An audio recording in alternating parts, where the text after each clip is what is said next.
తెలుగు వారి #1 choice Telugu matrimony.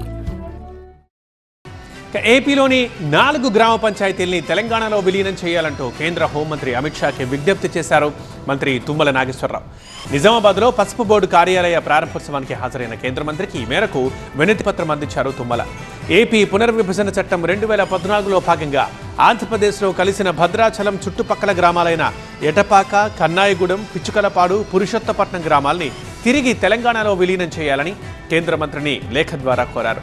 Bhadrachala పట్టణం తెలంగాణలో కొనసాగుతుండగా ఈ 4 గ్రామాల్ని మాత్రం ఏపీలో కలిపారని, వీటి వల్ల అనేక పరిపాలనాపరమైన, అభివృద్ధిపరమైన ఇబ్బందులు తలెత్తుతున్నాయని వినతి పత్రంలో తెలిపారు మంత్రి తుమ్మల. అలాగే ఈ గ్రామాలు మావోయిస్టు ప్రభావిత ప్రాంతంలో కూడా ఉండడంతో శాంతి భద్రతల సమస్యలు కూడా అక్కడ ఏర్పడుతున్నాయన్నారు. రాష్ట్ర విభజనలో భాగంగా తెలంగాణ నుండి ఏపీలో కలిపిన ఎటపాక, కన్నాయిగూడెం, పిచ్చుకలపాడు, పురుషోత్తపట్నం పంచాయతీల పరిధిలో మొత్తం 17 రెవెన్యూ గ్రామాలు ఉన్నాయన్నారు తుమ్మల.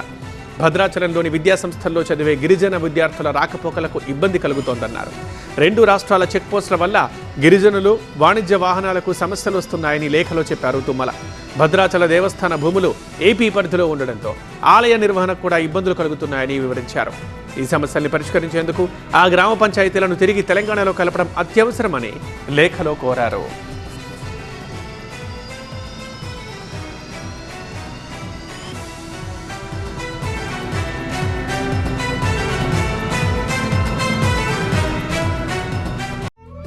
తెలుగు వారి #1 చాయిస్ తెలుగు మ్యాట్రిమోనీ.